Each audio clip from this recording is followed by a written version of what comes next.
Hey, welcome to X3, the show with one topic and three pundits. I'm John C. Dvorak. I'm here with Andrew Eisner and Joe Engo to discuss those topics. And today we're going to try to dissect what happened in 2011 and determine what the best stories were for the year. And, best or biggest? Or biggest or best or either one. But the biggest, we're disregarding the Steve Jobs death, which was probably the biggest story in some ways, even though Google did a list of all their most searched for terms, and Steve Jobs wasn't in the top 5. What were the? Well, G plus was one of them. Of course. Oh. So that sounds like a rigged list. Well, we could almost say that the G plus story is in the emergence of a new social network, which actually stuck. But I think maybe stuck a little bit. Sticking, but it's kind of sticking. Yeah. I don't know. Do we have it? Was there a big story that we overlooked, or people have forgotten, or that was big at the beginning of the year and then we crapped out? I think tablets. I think the biggest story, and one of the biggest stories, was the Sony. Hacking, the anonymous, in fact, in general, the hacktivism story that sort of persisted. Well, did you hear they support the SOPA, and Anonymous has already said that if they don't drop their support for SOPA, they're going to take down the Sony online network again, or the PlayStation network. So, the hacktivism is a big story that is not has not been deconstructed very well, and I don't see a lot of people aren't writing about it because any site that puts anything negative up will get pulled down. The media is too busy being obsessed with the Republican conventions right now. What you mean you're talking about these elections? The elections, yes, because it's a distraction that you can cover that and make it sound like you're doing something. Every time I open a paper, turn on the radio, it's all about the primaries. What's going on? And is that the only news in the world? Well, of course. Thing? I think I agree with that. So what other stories? You had a couple. So the two that I thought of, besides Steve Jobs, was SOPA. Even though that was towards the end of the year, I still think that, that's seriously everywhere. There isn't a news station that I haven't seen talk about it at some point. It's been everywhere because it is a really big deal. It kind of reminds me, there's last minute stories that come out at the end where they introduce a bunch of movies at the end of the year so they get Oscar nominations. Right.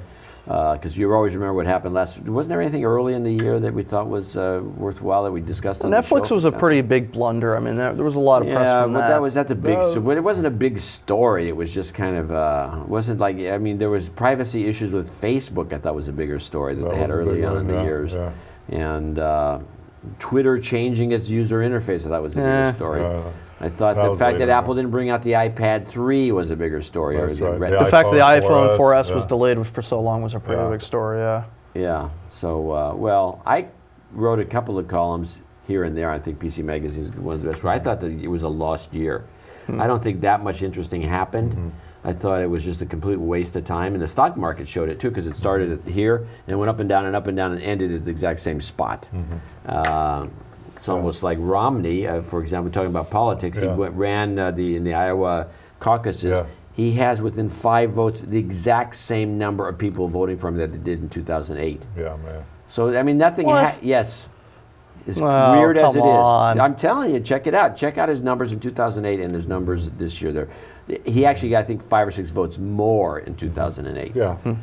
I tend to agree. Well, did you hear Michelle Bachmann dropped out today? Yes, well, she should. One nut job down, a few more to go.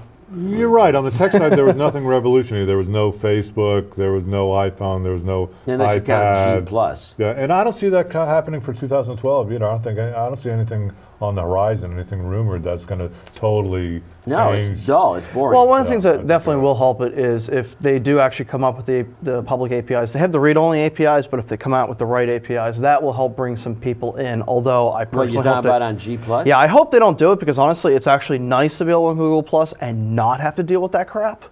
But because every single time I log on to Facebook, somebody's sending me an invite for this stupid game, that stupid game, whatever. I'm actually kind of sick or tired. You're being harassed on Facebook? Yeah, constantly. I have to constantly keep blocking apps, and it's really annoying. So being on Google Plus, it's kind of nice with that, but it doesn't help bring people in, unfortunately. Yeah. I still don't see. I'm going to have to talk to some people that really like Google Plus and use it in creative ways. I just see it as just a Twitter on steroids. Yeah. Essentially, instead of the 140 characters, a bunch of things going down, there's like big long posts flying past. I really like the concept of circles. I think that they definitely got right. And the fact that, it's the Twitter style of you following somebody instead of a mutual agreement. That's something I've always hated about Facebook, because there's a lot of people that follow me that I don't really need to follow them back, to be honest with you. Yeah. But I don't see any underlying technology that's going to break through in 2012. I mean, for instance, one of the reasons why... Well, Intel's got a new chip they want to the bring. Ivy Bridge, yeah. The Ivy, whatever it is. It's just smaller. No, I'm thinking about the faster. Medford. Oh, the Medfield, yeah. Or Medfield. Yeah, No, it's Medford. Medfield. Is No, Medfield? Medford is Massachusetts. Medfield is probably in Oregon. Yeah. But it's the mobile chip. And at CES you'll see the first Intel-powered phone, which will be interesting to see. But Well, I'm saying it'll be that really interesting to see how really the hot. battery life. Yeah. Holy crap, is this phone hot? It'll last for about 12 minutes, 12 minutes talk time. We'll see. But the fact is, I mean, one of the reasons why the iPhone was so revolutionary is because it incorporated all these MEMS, sensors that had the accelerometer, the GPS, all the other sensors, the nice camera. So I don't see anything that's going to be, revolutionary in 2012 yet. I'll be. Well, something might show up, but I agree with you. I think it's going to be another dead year. So I'm not too fond. Well, what do you say? What's your prediction for 2012? What do you think is going to be the hottest? Well, I think the OLED stuff might be triggered by the show Okay. coming up, and that might be at least kind of interesting because I think we could all go for a big, beautiful display that's this thick. Yeah. Well, if 7 pounds, this whole thing is 7 pounds. But it's too expensive for now. If Apple actually releases a TV, that could be the Apple big TV thing will this be the year. big That news. would be big news. That'll If be the it's big- released. One of the biggest news. I'm still very skeptical on whether they're going to release it. No, or not. they got to do it. They have to do something. Yeah. They can't just sit, milk. Put iOS on the Apple TV, problem solved. Yeah. No, it'll be but I think you'll be surprised to see it'll start out being a smaller TV. It'll be like 37 inches, not 50 inches. But I mean, right now. Would it be cooler if Apple did a deal right away with LG and got a monopoly on the OLED TV and then wouldn't started that be pushing cool? it out because they could get the extra money that That's they right. would need to sell those That's things. right.